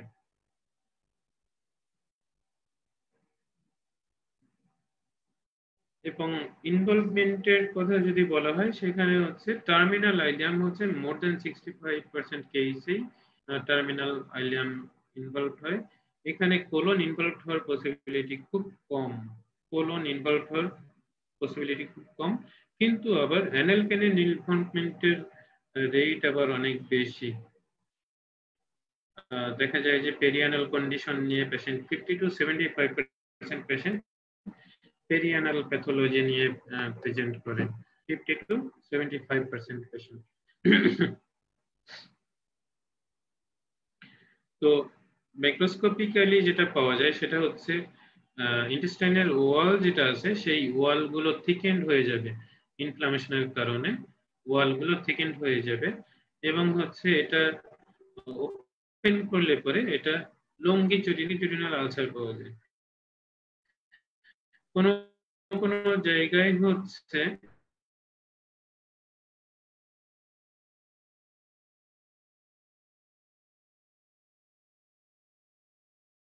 করবে, এটা হচ্ছে encroachment of the mesenteric fat around the bowel, মানে হচ্ছে মেজেন্ট্রির ফ্যাট গুলো মেজেন্ট্রি থেকে বাইরে বের হয়ে এসে এটা লুমেন কেও এনসার্কেল করবে বা লুমেন কেও কভার করবে, এটা হচ্ছে এনফোর্সমেন্ট অফ মেজেন্ট্রিক ফ্যাট। তাহলে এই ম্যাক্রোস্কোপিক এই ফিচার গুলো পাওয়া যায়। তাহলে মেজেন্ট্রিক এনফোর্সমেন্ট অফ দ্য মেজেন্ট্রিক ফ্যাট, দেন হচ্ছে লঙ্গিচুডিনাল আলসার পাওয়া যায়, এন্ড ফাইব্রোটিক থিকেনিং অথবা স্ট্রাকচারের মতো পাওয়া যায়। তাহলে যেখানে স্ট্রাকচার থাকবে তার প্রক্সিমালি হচ্ছে ডাইলেটেড থাকবে, স্ট্রাকচার যেখানে থাকবে তার প্রক্সিমাল অবশ্যই ডাইলেটেড থাকবে। এবং এই আলসার গুলো হচ্ছে যেহেতু ফুল থিকনেস কে ইনভলভ করতেছে, তাহলে এটা ডিপ আলসার থাকবে এবং লিনিয়ার হওয়ার কারণে এটার স্নেক লাইক প্যাটার্ন থাকবে, সাপের মতো দেখতে হবে।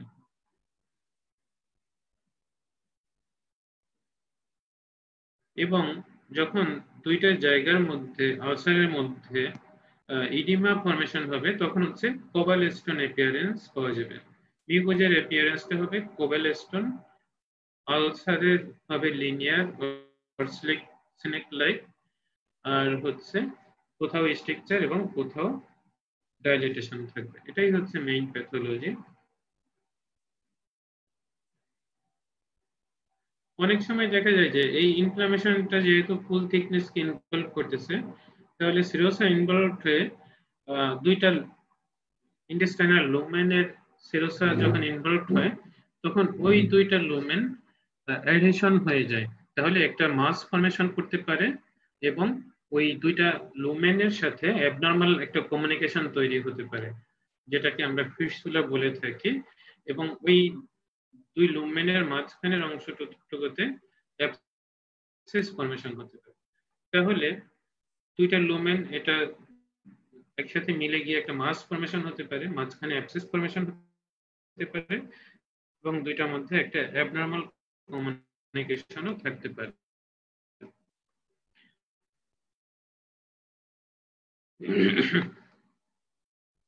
এটা আমরা আগেই আলাপ করছি যে এখানকার যে আলসার গুলো হয় সেগুলো হচ্ছে সাধারণত হচ্ছে ডিসকন্টিনিউয়াস হয় এবং এটাকে বলা হয় হচ্ছে স্কিপ লেশন, কোথাও ভালো কোথাও খারাপ। আর মাইক্রোস্কোপিক যে ফিচার, এটাতে মেইনলি আমাদেরকে মনে রাখতে হবে এখানে গ্রানুলোমা থাকবে কিন্তু সেটা হবে নন কেজিয়েটিং, সেখানে কেজিয়াস নেক্রোসিস হবে না। কিন্তু কেজিয়াস নেক্রোসিস হয় কোথায়? যেখানে টিউবারকুলোসিস থাকে। তাহলে টিউবারকুলোসিসে যেমন কেজিয়াস নেক্রোসিস হয়ে গ্রানুলোমা ফর্মেশন হয় অথবা জায়ান্ট সেল গ্রানুলোমা হয়, এখানে হচ্ছে নন কেজিয়েটিং জায়ান্ট সেল গ্রানুলোমা থাকবে। তাহলে ক্রনস ডিজিজে নন কেজিয়েটিং জায়ান্ট সেল গ্রানুলোমা থাকে, এটা আমাদের জন্য একটা ইম্পর্টেন্ট বিষয়। প্রেজেন্টেশন আসলে কোন কোন জায়গায় ইনভলভ হচ্ছে সেটার উপর ডিপেন্ড করে। যেহেতু টার্মিনাল আইলিয়াম ইনভলভ করতেছে মেইনলি, সেটার জন্য এখানে অ্যাপেন্ডিসাইটিসের ফিচার গুলো সবচেয়ে বেশি পাওয়া যায় এবং মাঝে মাঝে হচ্ছে পারফোরেশনের ফিচারও পাওয়া যায়। অ্যাপেন্ডিসাইটিসে লোকাল পেরিটোনাইটিস যেমন থাকে, এখানেও সেই লোকাল পেরিটোনাইটিসের ফিচার পাওয়া যাবে। আর অনেক সময় হচ্ছে অনেক জায়গায় ইনভলভ হয়ে গিয়ে জেনারেলাইজড পেরিটোনাইটিসের ফিচার থাকবে, যেটা পারফোরেশনে সাধারণত হয়ে থাকে।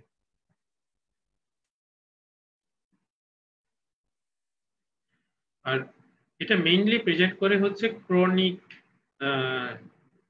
আলসার অথবা ক্রনিক ক্রনস ডিজিজের যে ফিচারগুলো, সেই ফিচারগুলো নিয়ে। এবং ক্রনিক ফিচারগুলোর মধ্যে মেইনলি হচ্ছে স্ট্রাকচার ফরমেশন হয়ে যে ফিচারগুলো পাওয়া যায়, সেগুলো স্ট্রাকচার হয়, অবস্ট্রাকশন হয় এবং সেক্ষেত্রে কলিকি অ্যাবডোমিনাল পেইন নিয়ে পেশেন্ট প্রেজেন্ট করবে এবং সেটা দেখা যায় যে খাওয়ার পরই হবে, খাওয়ার পরই হচ্ছে কলিকি অ্যাবডোমিনাল পেইন, সাথে হচ্ছে মাইল্ড ডায়রিয়া থাকবে, লুজ মোশন থাকবে, আর অনেক দিন ধরে এটা প্রেজেন্ট করবে। তাহলে অ্যাবডোমিনাল পেইন, ডায়রিয়া এবং persistent for the long period, এটাই হবে হচ্ছে এর মেইন প্রেজেন্টেশন। কলিকি অ্যাবডোমিনাল পেইন খাওয়ার পর ডায়রিয়া এবং অনেকদিন ধরে এই সিমটমগুলো পারসিস্ট করা। যখন এই মাছটা পাওয়া যায় একটার সাথে আরেকটা ইন্টেস্টাইন লেগে গিয়ে তৈরি হয় টার্মিনাল আইলিয়ামের ওখানে, সেই মাছটা অনেক সময় পালপেবল মাছ হিসেবে রাইট ইলিয়াক ফোসাতে পাওয়া যায়। রাইট ইলিয়াক ফোসাতে একটা পালপেবল মাছ, যেটা টেন্ডার হয় সাধারণত, কারণ দুইটা লুপের মধ্যে অ্যাবসেস ফরমেশন হয়, এই জন্য হচ্ছে একটা টেন্ডার মাস ফরমেশন হয়। এটার সাথে হচ্ছে সিস্টেমিক কিছু ফিচার, যেমন হচ্ছে fever anaemia and weight loss.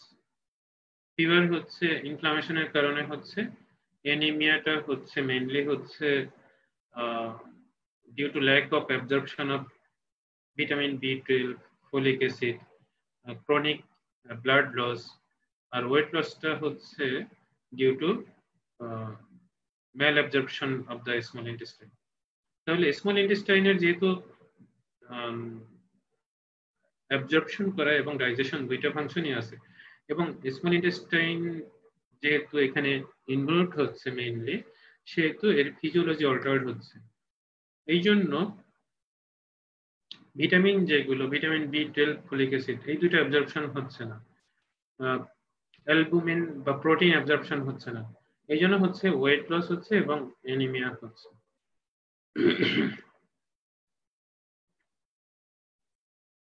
আর অনেকদিন ধরে পারসিস্ট করতে করতে ফাইব্রোসিস হয়ে, স্ট্রাকচার হয়ে আলটিমেটলি অবস্ট্রাকটিভ ফিচার গুলো ডেভেলপ করতেছে। যে সমস্ত বাচ্চাদের ক্রনস ডিজিজটা পিউবার্টির আগে ডেভেলপ করে, গ্রোয়িং পিরিয়ডে, তাদের ক্ষেত্রে দেখা যায় যে গ্রোথ রিটার্ডেশন হয়। সেই সমস্ত বাচ্চারা মানে অ্যাপ্রোপ্রিয়েটলি গ্রো করে না, এবং সেকেন্ডারি সেক্সুয়াল ক্যারেক্টারিস্টিক্স গুলো আন্ডার ডেভেলপ থাকে।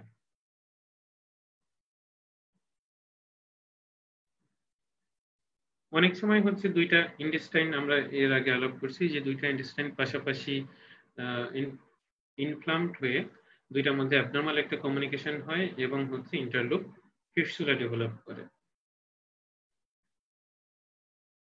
এবং এই ইন্টারলুপ যে ফিস্টুলাগুলো ডেভেলপ করে সেগুলো হচ্ছে মেইনলি টার্মিনাল আইলিয়ামের কাছে চলে আসে সিগময়েড কোলন। তাহলে আইলিও সিগময়েড অথবা আইলিও ট্রান্সভার্স ফিস্টুলেশন ফর্মেশন হয়, এবং এটার কারণে দেখা যায় যে পেশেন্টের ডায়রিয়া হয়। মেইনলি ডায়রিয়া নিয়ে পেশেন্ট প্রেজেন্ট করে। যখন এই ফিস্টুলাগুলো ডেভেলপ করে তখন হচ্ছে অনেক বেশি লুজ মোশন হয় পেশেন্টের। এবং এই ফিস্টুলাগুলো ডেভেলপ করতে পারে অনেক সময় টার্মিনাল আইলিয়াম ইউরিনারি ব্লাডারের সাথেও কমিউনিকেশন করতে পারে। টার্মিনাল আইলিয়াম কমিউনিকেট করতে পারে হচ্ছে ফিমেল জেনিটাল ট্র্যাক্টের সাথে, অনেক সময় সেটা ডিউডেনামের সাথেও করতে পারে, এবং এমনকি সেটা অ্যাবডোমিনাল ওয়াল দিয়ে পারফোরেট করে ইন্টেরোগিউটেনাস ফিস্টুলা পর্যন্ত ডেভেলপ করতে পারে। এটা এতটাই সিভিয়ার একটা কন্ডিশন, যেটা অন্য একটা ইন্টেস্টাইনাল লুপ যেমন হচ্ছে duodenum, sigmoid colon, transverse colon, দুইটা loop of ileum and jejunum, then হচ্ছে ইউরিনারি ব্লাডার, দেন হচ্ছে ফিমেল জেনিটাল ট্র্যাক্ট, এমনকি অ্যাবডোমিনাল ওয়াল সেখানেও পারফোরেট করতে পারে। তো এখানে ফিচার গুলো হচ্ছে মেইনলি আইলিয়াইটিস এর যে ফিচার গুলো আছে সেগুলোই আমরা পাই, এবং প্রোক্টাইটিস এর ফিচারটা খুব কম পাওয়া যায়। লার্জ বাইল ইনভলভমেন্টের ফিচার খুব কম পাওয়া যায়। অনেক সময় হচ্ছে পেরিয়ানাল ইনভলভমেন্ট অনেক বেশি হয় বলে পেরিয়ানাল অ্যাবসিস ফর্মেশন হয়, এবং সেই অ্যাবসিস গুলো থেকে ফিস্টুলা ইন অ্যানো এটা ফর্মেশন হতে পারে। এবং দেখা যায় যে এই পেশেন্টের ক্ষেত্রে অনেকগুলো ফিস্টুলা ইন অ্যানো থাকে, এবং যেটাকে বলা হয় হচ্ছে ওয়াটার কেইন পেরিনিয়াম। যেমন হচ্ছে ঝাঁঝরা দিয়ে অনেকগুলো পানির যে ছিদ্র থাকে, পানি পড়তে থাকে, সেই অনেকগুলো ছিদ্র পেরিয়ানাল রিজিয়নেও ফর্মেশন হয় ক্রনস ডিজিজের পেশেন্টের, এবং সেটা হয় হচ্ছে perianal abscess, repeated abscess formation, repeated fistulation, এবং সেই অনেকগুলো ডিসচার্জিং সাইনাস হিসেবে থাকে বলে এটাকে বলা হয় হচ্ছে ওয়াটার কেইন পেরিনিয়াম। এবং সেগুলোর আগে হচ্ছে দেখা যায় কিছু আলসার ফর্মেশন হয় অ্যানাল স্কিনে, এবং সেই আলসার গুলো অনেক সময় হচ্ছে ব্লুইশ ইন কালার হয় এবং আন্ডারমাইন্ড এজ হয়। এটাকে আমরা আগেই আলোচনা করছি যে ওয়াটারিং কেন পেরিনিয়াম হয় কিভাবে।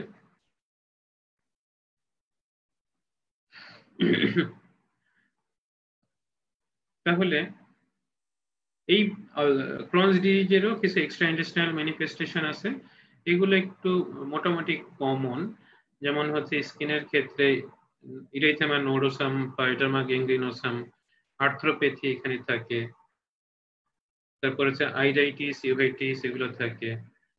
এটার ক্ষেত্রে মুখের মধ্যে অ্যাপথাস আলসার ফরমেশন হওয়ার সম্ভাবনাটা বেশি থাকে, যেটা আলসারেটিভ কোলাইটিসে থাকে না।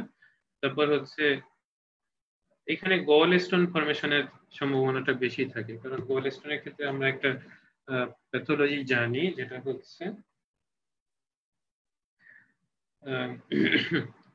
টার্মিনাল আইলিয়ামে যদি বাইল সল্ট গুলো অ্যাবজর্পশন না হয়, তাহলে সেই পেশেন্টের ক্ষেত্রে গল স্টোনের সম্ভাবনাটা বেশি থাকে। এখানে যেহেতু আইলিয়ামটা বেশি ইনভলভড হয়, তাহলে আইলিয়ামের ফাংশন যেমন হচ্ছে অ্যাবজর্পশন অফ দ্য ভিটামিন বি12, ফলিক অ্যাসিড এবং হচ্ছে বাইল সল্ট অ্যাবজর্পশন, এটা কম হচ্ছে। বাইল সল্ট কম অ্যাবজর্পশন হওয়ার কারণে কিন্তু গল স্টোনের সম্ভাবনাটা বাড়ছে। রেনাল ক্যালকুলাই সম্ভাবনাটা বাড়ে। তারপর হচ্ছে হেপাটাইটিস, স্যাক্রোআইলাইটিস এন্ড কোলানজাইটিস, এই সম্ভাবনাগুলো বাড়ে। এখানে ছবিতে আমরা দেখতে পাচ্ছি, এখানে হচ্ছে reddish skin, patchy area of reddish skin, এটাকে বলা হচ্ছে ইরাইথেমা নোডোসাম। ইরাইথেমা নোডোসাম এরকম স্কিন এপিয়ারেন্স, এটা ক্রোনস ডিজিজের পেশেন্টের এবং অনেক সময় হচ্ছে আলসারেটিভ কোলাইটিসের পেশেন্টের পাওয়া যায়। ইনভেস্টিগেশন করলে পরে আমরা কমপ্লিট ব্লাড কাউন্টে এখানে এনিমিয়া পাবো। তারপর হচ্ছে এনিমিয়ার যে কারণগুলো সেগুলো আমরা বললাম, যে ক্রনিক ব্লাড লসের কারণে হচ্ছে, ভিটামিন বি12 এবং ফলিক অ্যাসিড ডেফিসিয়েন্সির কারণে হচ্ছে, due to mall absorption of the small intestine. তারপর হচ্ছে সিরাম অ্যালবুমিন এখানে কমে যাবে, কারণ টার্মিনাল আইলিয়ামের অ্যাবজর্পটিভ ক্যাপাসিটি কমে যাচ্ছে, এবং এখানে যে মাইক্রো এবং ম্যাক্রো নিউট্রিয়েন্টস যেমন ম্যাগনেসিয়াম, জিঙ্ক এবং সেলেনিয়াম, এগুলোর অ্যাবজর্পশনও কমে যায়। একিউট ফেজ প্রোটিন একিউট ইনফ্লামেশনে সবসময় বাড়ে, এখানে সি রিঅ্যাক্টিভ প্রোটিনটা বাড়বে এবং ইএসআর লেভেলটাও বাড়বে। সি রিঅ্যাক্টিভ প্রোটিন এবং ইএসআর যেহেতু এটা একটা ক্রনিক কন্ডিশন গুলোতে ইএসআরটা বাড়ে।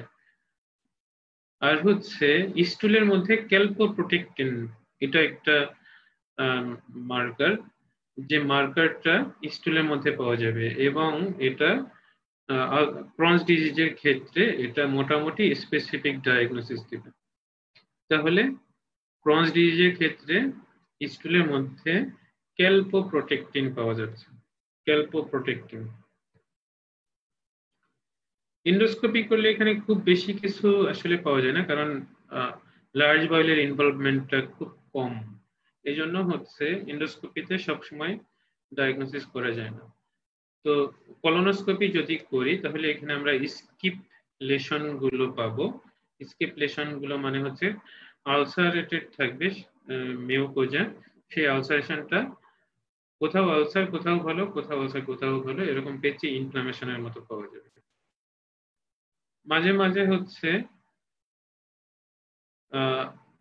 আমরা ওরাল ক্যাভিটি এক্সামিনেশন করলে যেটা পাবো সেটা হচ্ছে অ্যাপথাস আলসার, এবং যেটা হচ্ছে earliest feature of Crohn's disease. কোথাও কোথাও হচ্ছে স্ট্রিকচার পাওয়া যাবে, স্ট্রিকচার এবং হচ্ছে পলিপয়েড মিউকোজা, এটা অনেকটাই হচ্ছে ম্যালিগনেন্সির সাথে কোইনসাইড করে যায়, সো এখান থেকে বায়োপসি নিতে হবে। স্ট্রিকচার এবং হচ্ছে পলিপোসিস অথবা পলিপয়েড মিউকোজা, এখান থেকে বায়োপসি নিয়ে কনফার্ম করতে হবে। আপার জিআইটি এন্ডোস্কোপি করলে পরে গ্যাস্ট্রাইটিস বা ডিউডেনামের মধ্যে ইনফ্লামেশন পাওয়া যায়, এবং অনেক সময় হচ্ছে রেয়ারলি ইসোফেগাসের মধ্যেও ইনফ্লামেশন পাওয়া যায়।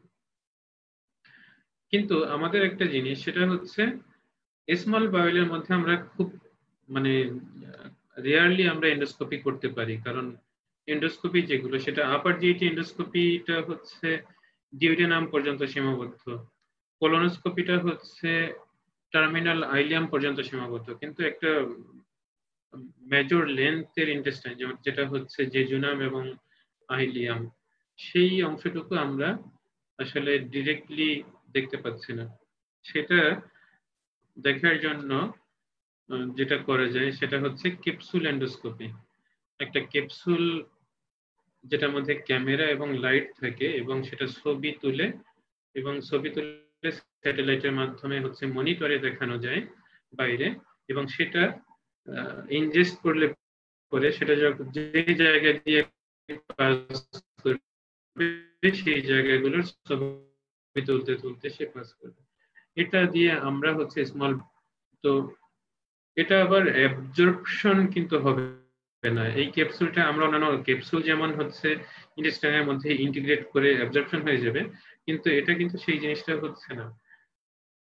সো ইন্টেস্টাইনাল অবস্ট্রাকশন যেখানে আছে তাহলে সেই জায়গাগুলোতে আবার ক্যাপসুল এন্ডোস্কোপি করা যাবে না, কিন্তু অবস্ট্রাকশন যেখানে নাই কিন্তু আমরা ক্রনস ডিজিজ সাসপেক্ট করতেছি সেক্ষেত্রে ক্যাপসুল এন্ডোস্কোপি আমরা করতে পারি। অবস্ট্রাকশন থাকলে পরে এই ক্যাপসুলটা পাস করবে না, সেটা বরং অবস্ট্রাকশনটাকে আরো বাড়াবে। এই জন্য হচ্ছে স্মল বায়োল ভিজিবল করার জন্য আমাদের স্মল বায়োল এনএমআটা খুব ভালো কাজ করে। স্মল বায়োল এনএমআটা দেওয়া হয় হচ্ছে ন্যায্য জেজুনাল টিউব। আমরা ন্যাজোগ্যাস্ট্রিক টিউব দেই, সেই ন্যাজোগ্যাস্ট্রিক টিউবটাকেই আরো পাস করে ডিউটেনাম দিয়ে জেজুনামে পাস করানো হয়, যেটাকে বলা হয় হচ্ছে ন্যাজো জেজুনাল টিউব। এবং সেখান দিয়ে যখন বেরিয়াম অথবা হচ্ছে ওয়াটার সলিউবল ডাই আমরা ইন্ট্রোডিউস করি, সেই ডাই স্মল বাউলের ভিতরে অ্যানাটমিটাকে ডেলিনিয়েট করবে, এবং এটাকে বলা হয় স্মল বাউল এন্টেরোক্লাইসিস এবং স্মল বাউল এনেমা। তাহলে এখানে দেখা যায় যে টার্মিনাল আইলিয়ামটা খুব কমনলি ইনভলভড হয়, এবং এই টার্মিনাল আইলিয়ামটা ন্যারো হয়ে যায়, চিকন হয়ে যায়, স্ট্রাকচার হয়ে যাওয়ার কারণে এটাকে বলা হয় হচ্ছে স্ট্রিং সাইন, তারের মতো হয়ে যায় স্ট্রিং সাইন। এই যে টার্মিনাল আইলিয়ামের পোর্শনটা, তাহলে ক্রনস ডিজিজে টার্মিনাল আইলিয়ামে স্ট্রিং সাইন পাওয়া যায়। এখানে আরো ভালো বোঝা যাচ্ছে, এখানে আইলিয়ামটা ঠিক আছে কিন্তু এখানে এসে এই পোর্শনটা হচ্ছে ন্যারো হয়ে গেছে এবং এটা আলটিমেটলি সেকাম, তাহলে এই পোর্শনটা ন্যারোড অথবা স্ট্রিং সাইন। সিটি স্ক্যান করলে পরে আরো ভালো বোঝা যায়। এখানে দেখা যায় যে লুমেনের ডায়ামিটার প্রক্সিমালি বাড়ে এবং ডিস্টালি কমে, মানে হচ্ছে স্ট্রাকচার ফরমেশন হয় যেটাতে হচ্ছে ওয়াল থিকনেসটা বেশি থাকে ফাইব্রোসিসের কারণে,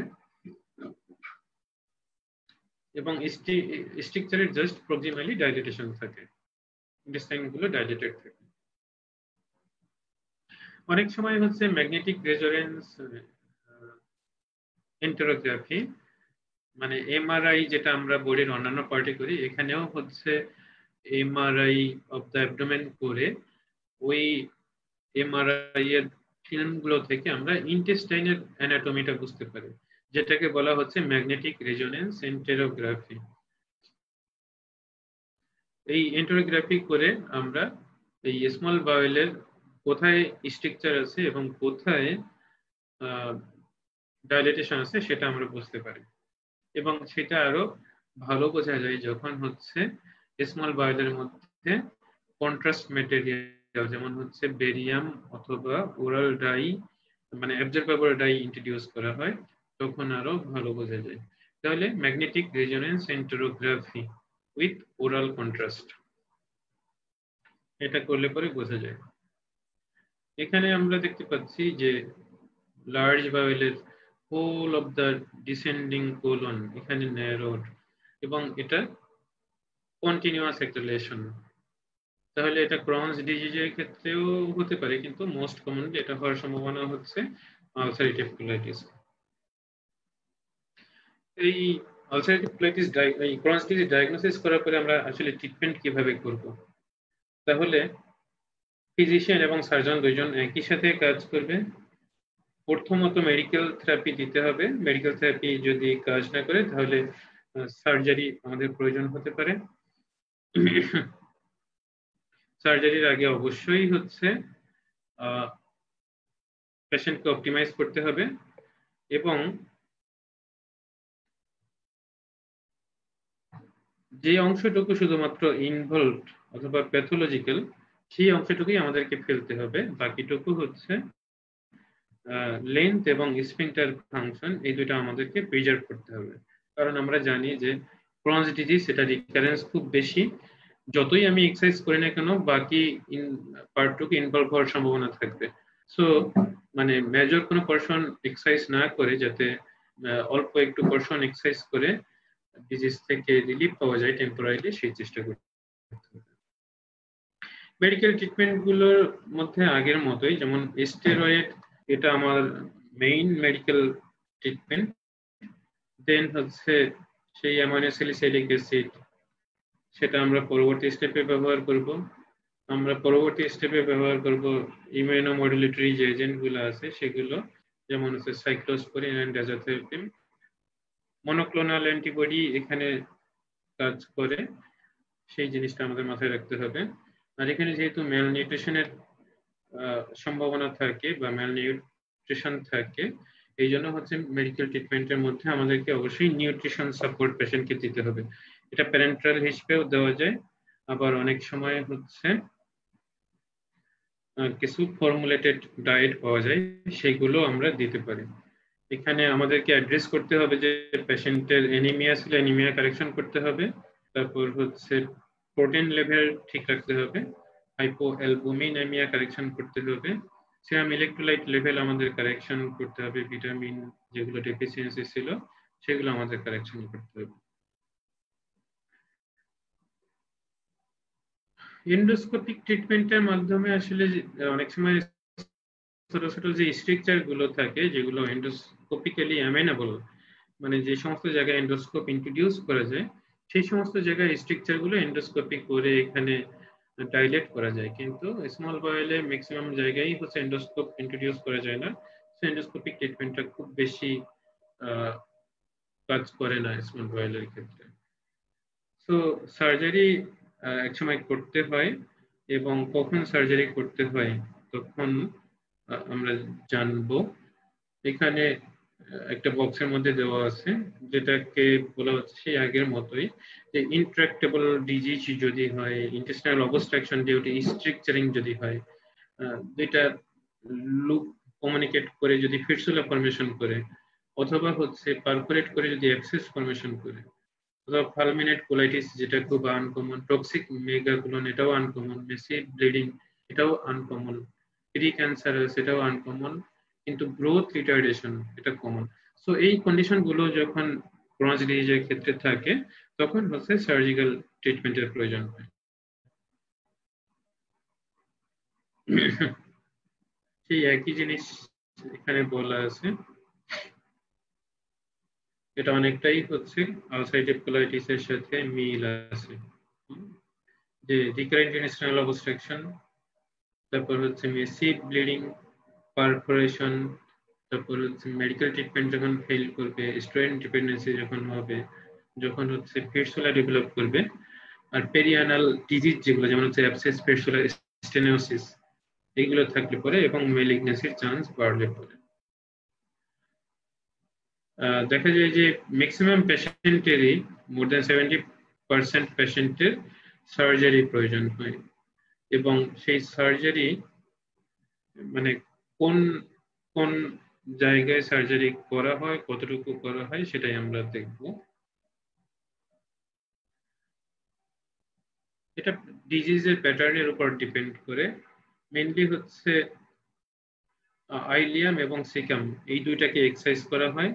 অনেক সময় হচ্ছে যতটুকু পার্ট স্মল ইন্টেস্টাইন অথবা লার্জ ইন্টেস্টাইনে ইনভলভ ততটুকু পার্টই এক্সারসাইজ করা হয়। কোলাইক্টমি খুব কম ক্ষেত্রেই করা হয়, কারণ এখানে মানে কোলনের ইনভলভমেন্টের সম্ভাবনা খুব কম।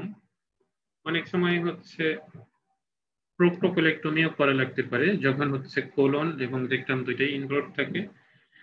ম্যাক্সিমাম অপারেশন করা হয় হচ্ছে স্ট্রিকচারোপ্লাস্টি, মানে হচ্ছে স্ট্রিকচারটাকে ডাইলেট করা, কারণ মেইন প্যাথোলজিটাই হচ্ছে structure of the small Baul. So এখানে স্ট্রিকচারোপ্লাস্টিটা বেশি করা হয়।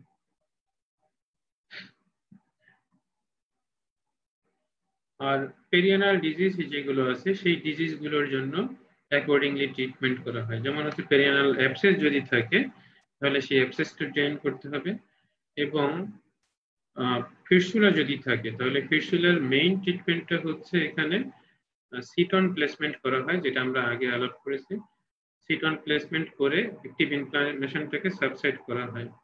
কিন্তু এখানে যে ফিস্টুলাগুলো হয় সেই ফিস্টুলাগুলো ফিস্টুলোটমি করে যেমন হচ্ছে আমরা ট্রিটমেন্ট করি অন্যান্য ফিস্টুলা, এখানে সেটা করা হয় না। কারণ ফিস্টুলোটমি যদি করা হয়, ফিস্টুলা যদি ওপেন করে রাখা হয় তাহলে হিলিংটা এখানে ডিলেইড হয় এবং অনেক সময় হচ্ছে হিলিং হয়ই না। সেক্ষেত্রে ফিস্টুলোটমি, ট্রেডিশনাল ফিস্টুলোটমি এখানে করা হয় না, শুধুমাত্র হচ্ছে সিটন প্লেসমেন্ট করা হয় পেরিয়ানাল ফিস্টুলার জন্য। এখানে আমরা ছবিতে দেখতে পাচ্ছি যে এখানে একটা স্মল ইন্টেস্টাইন খুব ডাইলেটেড, এরপরে একটা ন্যারো পার্ট, এখানে আবার একটু নরমাল পার্ট, এখানে আর একটা ন্যারো পার্ট। তাহলে এখানে দুইটা স্ট্রাকচার, স্মল পাইলেট দুইটা স্ট্রাকচার, এটাকে ডাইলেট করা হচ্ছে স্ট্রাকচারোপ্লাস্টি।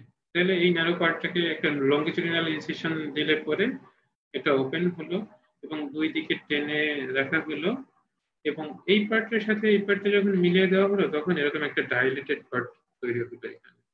এটাই হচ্ছে স্ট্রাকচারোপ্লাস্টি। তাহলে একটা ন্যারো জায়গাকে ডাইলেট করা হলো এবং স্ট্রাকচারটা রিলিভ করা হলো, এটাই হচ্ছে স্ট্রাকচারোপ্লাস্টি।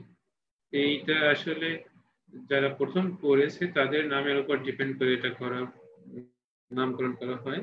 এটা খুব একটা ইম্পর্টেন্ট না তোমাদের জন্য, যদিও নামটা হচ্ছে হেইনকি মিকুলিচ স্ট্রাকচারোপ্লাস্টি। এটা একটা ফরম্যাট দেওয়া আছে, প্রোটোকল দেওয়া আছে, আসলে কিভাবে ম্যানেজ করতে হবে এটা খুব একটা দরকার নেই, এটা আমরা আলাপ করেছি আগে। এখন আমাদের যে সামারাইজেশন, সেই সামারাইজেশনের মধ্যে আমাদেরকে মাথায় রাখতে হবে যে আলসারেটিভ কোলাইটিস এবং ক্রোনস ডিজিজ, এই দুইটার মধ্যে ডিফারেন্স আমরা কিভাবে করব। ডিফারেন্স যখন করতে যাব তখনই আমরা আসলে মনে রাখতে পারবো যে কোনটাতে কি পাওয়া যায়। তাহলে আলসারেটিভ কোলাইটিস এবং ক্রোনস ডিজিজ, গ্রোস এপিয়ারেন্সের থিকেন্ড ওয়াল, এটা ক্রোনস ডিজিজে পাওয়া যায়। কারণ ক্রোনস ডিজিজে whole thickness of the intestine involved হয়। থিকেন্ড মেজেন্ট্রি, এটাও ক্রোনস ডিজিজে পাওয়া যায়। সেরোসাল ফ্যাট রেপিং, মানে হচ্ছে ইন্টেস্টাইনের চারপাশে ফ্যাট এনকোরেজমেন্ট হওয়াটা, এটাও হচ্ছে ক্রোনস ডিজিজে, এটা আলসারেটিভ কোলাইটিসে পাওয়া যায় না। সেগমেন্টাল ডিজিজ, এটা ক্রোনস ডিজিজের ফিচার, দুইটা আলাদা আলাদা সেগমেন্ট ইনভলভড হয়, যেটাকে স্কিপলেশন বলা হয়। মাইক্রোস্কোপিক্যালি ট্রান্সমিউরাল, মানে হচ্ছে হোল থিকনেসে হচ্ছে ক্রোনস ডিজিজে ইনফ্লামেশন হয়। লিম্ফয়েড এগ্রিগেশন, এটাও ক্রোনস ডিজিজে হয়, এবং নন কেজিয়েটিং গ্রানুলোমা, এটা ক্রোনস ডিজিজে হয়। তাহলে ক্রোনস ডিজিজে মেইনলি কোনগুলো হয় সেগুলো আমরা এখানে দেখলাম, এগুলো কোনোটাই কিন্তু হচ্ছে আলসারেটিভ কোলাইটিসে পাওয়া যায় না, যেমন হচ্ছে গ্রানুলোমা, লিম্ফয়েড এগ্রিগেট, এগুলো কোনোটাই হচ্ছে আলসারেটিভ কোলাইটিসে পাওয়া যায় না। ক্লিনিক্যাল ফিচারের মধ্যে পারেক্টাল ব্লিডিং বেশি হয় হচ্ছে আলসারেটিভ কোলাইটিসে। ডায়রিয়া দুইটাতেই মোটামুটি একই রকম হয়। অবস্ট্রাকটিভ সিমটম বেশি হয় হচ্ছে স্ট্রাকচারের কারণে ক্রোনস ডিজিজে। পেরিয়ানাল ডিজিজে সবচেয়ে বেশি হয় হচ্ছে ক্রোনস ডিজিজে, এবং এটা আলসারেটিভ কোলাইটিসে আবার খুব রেয়ার। আলসারেটিভ কোলাইটিসে এটা খুব রেয়ার। ক্যান্সারের রিস্ক হচ্ছে ক্রোনস ডিজিজে বেশি, আলসারেটিভ কোলাইটিসেও এটা অনেকখানি। আর স্মল বায়োল ডিজিজ, এটা তো অবশ্যই হচ্ছে ক্রোনস ডিজিজে অবশ্যই সবচেয়ে বেশি। কোলোনোস্কোপিতে দেখা যায় যে কন্টিনিউয়াস হচ্ছে আলসারেটিভ কোলাইটিস, প্যাথোলজিটা কন্টিনিউয়াস, আর ডিসকন্টিনিউয়াস হচ্ছে ক্রোনস ডিজিজে। রেকটাল ডিজিজ বেশি হয় হচ্ছে আলসারেটিভ কোলাইটিসে, ক্রোনস ডিজিজে কম হয়। ফ্রাইয়েবল থাকে হচ্ছে আলসারেটিভ কোলাইটিস। অ্যাপথাস আলসার আবার বেশি পাওয়া যায় ক্রোনস ডিজিজে। লঙ্গিচুডিনাল ডিপ আলসার, এটাও ক্রোনস ডিজিজের ফিচার। কবেলস্টন অ্যাপিয়ারেন্সটাও হচ্ছে ক্রোনস ডিজিজের ফিচার, কারণ কোথায় কোথায় হচ্ছে ইনফ্লামেশন থাকে, কোথাও কোথাও সাবসাইড করে। সিউডোপলিপ দুইটাতেই মোটামুটি একই রকম পাওয়া যায়। তাহলে সিউডোপলিপ এটা একই রকম থাকে, কোবেলস্টেনিং কিন্তু বেশি হয় হচ্ছে ক্রোনস ডিজিজে। লঙ্গিচুডিনাল আলসার, এটা হচ্ছে ক্রোনস ডিজিজের ফিচার। অ্যাপথাস আলসারও হচ্ছে ক্রনস ডিজিজের ভিতরে। ডিস্ট্রিবিউশন আলসারেটিভ কন্টিনিউয়াস আর হচ্ছে Crohn's disease discontinuous. Operative treatment total proctocolectomy করলে পরে আলসারেটিভ কোলাইটিসে এটা কিউরেটিভ, কারণ স্মল বাইল ইনভলভ হয় না। কিন্তু ক্রনস ডিজিজের ক্ষেত্রে এটা কিউরেটিভ না, এটা আইলিয়াম, কোলন এবং রেকটাম অনেকগুলো ইনভলভমেন্ট থাকে, এই জন্য হচ্ছে প্রক্টোকোলেক্টমি এটা ক্রনস ডিজিজের ক্ষেত্রে কিউরেটিভ ট্রিটমেন্ট না। সেগমেন্টাল রিসেকশন এটা হচ্ছে ক্রনস ডিজিজ মানে ক্রনস ডিজিজের ক্ষেত্রে বেশি অ্যাপ্রোপ্রিয়েট। আইলিয়াল পাউস এটা হচ্ছে আলসারেটিভ কোলাইটিসের ক্ষেত্রে একটা কমন ট্রিটমেন্ট, কিন্তু আইলিয়াম যেহেতু ক্রনস ডিজিজের ক্ষেত্রে ইনভলভড হয় সেহেতু এটা ক্রনস ডিজিজে আইলিয়াল পাউস করলে ওখানে আবার ক্রনস ডিজিজ ডেভেলপ করতে পারে, এই জন্য এটা কন্ট্রাইন্ডিকেটেড ইন ক্রনস কোলাইটিস।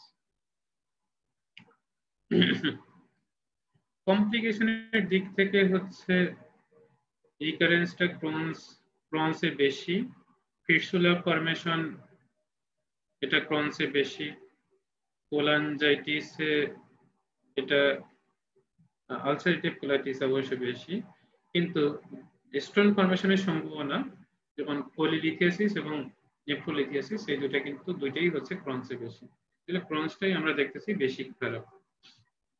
এখানে দেখানো আছে ছবি দিয়ে ক্রনস ডিজিজ, এটা হচ্ছে ডিসকন্টিনিউয়াস, আলসারেটিভ কোলাইটিস এটা হচ্ছে কন্টিনিউয়াস।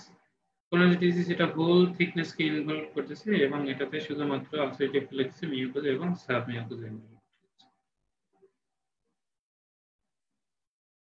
এখানে বেলিল্যাবের একটা বক্সের মধ্যে পার্থক্যগুলো দেওয়া আছে, যেগুলো দুইটার মধ্যে ডিফারেন্স তৈরি করতে পারে, এবং ফাইনাল একটা পিকচার যেটা আমরা দেখতে পাই যে ক্রনস ডিজিজ এটা হোল থিকনেস কে ইনভলভ করে, ন্যারোইং করে, ফ্যাট এনফোর্সমেন্ট হয়, কোবালেস্টন অ্যাপিয়ারেন্স থাকে মিউকোজাতে, কিন্তু আলসারেটিভ কোলাইটিস এটাতে ফ্যাট এনফোর্সমেন্ট থাকে না, কন্টিনিউয়াস একটা আলসারেটিভ অথবা সিউডো পলিপ লাইক লেশন পাওয়া যায়, এবং হচ্ছে এটা সুপারফিশিয়াল আলসার ফরমেশন করে। তাহলে এটাই ছিল আমাদের আজকের আলোচনার বিষয়, যেটা যদিও একটা কম ইম্পর্টেন্ট টপিক, কিন্তু আমরা অনেক সময় এটা পড়তে মিস করি এবং অনেক সময় এখান থেকে প্রশ্ন আসলে পরে আমরা আসলে উত্তর করতে পারি না ঠিক। এই জন্য এটা নিয়ে একটু ডিটেইলস আলোচনা করা হলো। তোমরা সাথে থাকার জন্য আসলে তোমাদেরকে ধন্যবাদ। চেষ্টা করবা এটা বুঝে বুঝে পড়ার জন্য এবং পরবর্তীতে হয়তো তোমাদের এটা কাজে লাগবে। সো আজকের মতো এটুকুই, আমি বিদায় নিচ্ছি। শুভরাত্রি।